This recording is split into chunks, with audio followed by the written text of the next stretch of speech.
नमस्कार, मैं हूं आपके साथ नावेद माजिद और आप देख रहे हैं राष्ट्रीय वॉइस। आज हम बात करेंगे उत्तर प्रदेश के लखीमपुर खीरी की गोला गोकर्णनाथ विधानसभा के बारे में, जहां पर अभी हाल ही में उपचुनाव हुआ और भारतीय जनता पार्टी ने समाजवादी पार्टी को चारों खाने चित कर दिया। वहीं आजमगढ़ और रामपुर के उपचुनाव के बाद अब ये गोला गोकर्णनाथ में चुनाव हुआ, जहां पर समाजवादी पार्टी को एक बार फिर हार का सामना करना पड़ा, जिसके बाद अब समाजवादी पार्टी सवालिया घेरे में आ चुकी है। तमाम विपक्षी पार्टियां अब समाजवादी पार्टी पर उंगलियां उठा रही हैं। आज बसपा सुप्रीमो मायावती की प्रतिक्रिया आई कि हर चुनाव में अखिलेश यादव कह देते हैं कि बसपा भाजपा की बी पार्टी है और बसपा अपना प्रत्याशी इसलिए उतारती है कि वह समाजवादी पार्टी को हरा सके। परंतु मायावती ने एक बड़ा सवाल किया। उन्होंने कहा है कि यहाँ पर ऐसा नहीं था, यहाँ पर तो समाजवादी पार्टी का सीधा मुकाबला भारतीय जनता पार्टी से था, फिर अखिलेश यादव क्यों हार गए।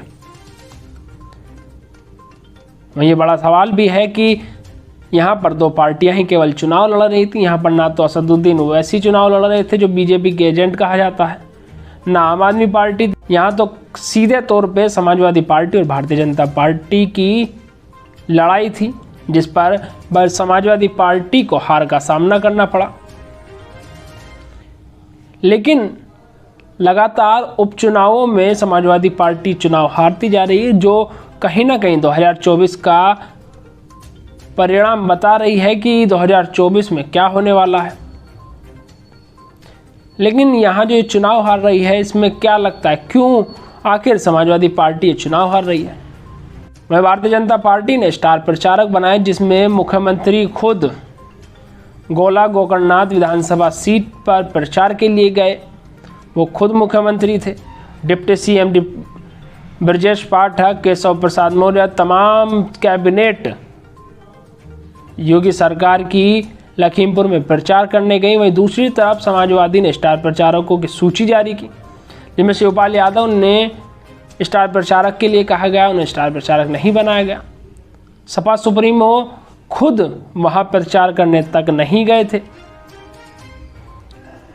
वहीं आजमगढ़ की बात करें तो आजमगढ़ में भी उपचुनाव हुआ था। अखिलेश यादव के वहां से लोकसभा सीट खाली करने के बाद रामपुर में हुआ था आजम खान की लोकसभा सीट खाली होने के बाद, लेकिन अखिलेश यादव इन उपचुनावों में प्रचार करने नहीं गए, जिसके कारण भारतीय जनता पार्टी को उपचुनावों में जीत मिल जाती है और समाजवादी पार्टी हार जाती है, वो भी बुरी तरीके से। जरा सोचिए, अगर आप जाते, आप वहाँ की जनता से बात करते, तो क्या ये हार का सामना करना पड़ता।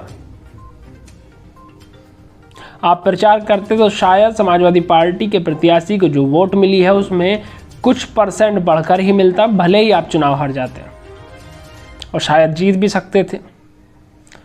वहीं अब 2 सीटों पर और उपचुनाव होना है। एक मुलायम सिंह यादव के निधन के बाद मैनपुरी लोकसभा सीट है और दूसरी रामपुर में आजम खान की सदस्यता निरस्त होने के बाद वहां पर भी उपचुनाव होना है। वहीं उपचुनाव के लगातार हार के बाद अब चर्चाएं हैं कि शायद मैनपुरी में भी अखिलेश यादव को हार का सामना करना पड़ेगा और रामपुर में भी हार का सामना करना पड़ेगा। लेकिन मुख्य सवाल ये है कि ये मैनपुरी और रामपुर दोनों समाजवादी पार्टी के गढ़ रहे हैं। कुछ एक मुलायम सिंह यादव का गढ़ है तो एक आजम खान का गढ़ है। ऐसे में अगर ये चुनाव हारते हैं तो समाजवादी पार्टी पतन की ओर जाएगी, समाजवादी पार्टी अपने खात्मे की तरफ बढ़ना शुरू हो जाएगी। लेकिन इन सभी चर्चाओं को, इन सभी तर्कों को, कुतर्कों को, जो आप समझे, इन सब को सुनकर अखिलेश यादव ने हाल ही में ऐलान किया है कि वो उपचुनाव में प्रचार करने जाएंगे और यदि वो यहाँ भी प्रचार करने नहीं जाते हैं तो शायद वहाँ भी उन्हें हार का सामना करना पड़ेगा। वहीं अखिलेश यादव अगर मैनपुरी चुनाव लड़ने जाते हैं, मैनपुरी में प्रचार करते हैं, तो मैनपुरी की जनता को अखिलेश यादव के प्रति जो संवेदनाएं हैं वो वोट के माध्यम से उनके प्रति दिखाएंगे।